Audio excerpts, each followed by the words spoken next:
با سلام خدمت دوستای عزیز. ماشینی که به ما مراجعه کرده برای آب کم کردن ماشین بوده و لیفان ملاحظه می‌فرمایید لیفان X60 که این ماشین متاسفانه آب زیادی به قول گفتنی به هدر میداده و مشکلات زیادی داشته. با ریختن این داروی مناسب ما این ماشین کلن آب کم کردنش میبینید که قطع شده و بعد از 2 هفته مراجعه کرده به ما و ما الان درب رادیاتورشی که ملاحظه میکنین ضد یخ توش کاملا مشهوده و میبینید که سر جای استاندارد خودش هم قرار داره و اینم که آبی که مشهوده هستش و هیچ گونه دیگه آبی هم کم نکرده و ماشین درست شده، در حالی که به ایشون اعلام کرده بودن که ما برای این که سرسیلندر اینو باز بکنیم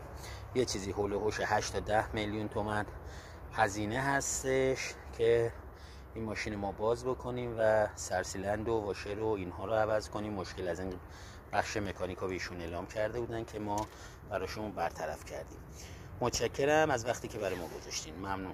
با سلام خدمت دوستای عزیز. ماشینی که به ما مراجعه کرده برای آب کم کردن ماشین بوده و لیفان ملاحظه می‌فرمایید لیفان X60 که این ماشین متاسفانه آب زیادی به قول گفتنی به هدر میداده و مشکلات زیادی داشته. با ریختن این داروی مناسب ما این ماشین کلن آب کم کردنش میبینید که قطع شده و بعد از 2 هفته مراجعه کرده به ما و ما الان درب رادیاتورشی که ملاحظه میکنین ضد یخ توش کاملا مشهوده و میبینید که سر جای استاندارد خودش هم قرار داره و اینم که آبی که مشهوده هستش و هیچ گونه دیگه آبی هم کم نکرده و ماشین درست شده، در حالی که به ایشون اعلام کرده بودن که ما برای این که سرسیلندر اینو باز بکنیم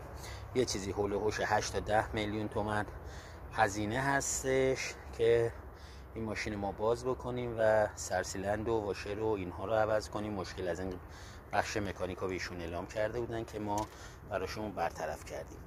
متشکرم از وقتی که برای ما گذاشتین. ممنون.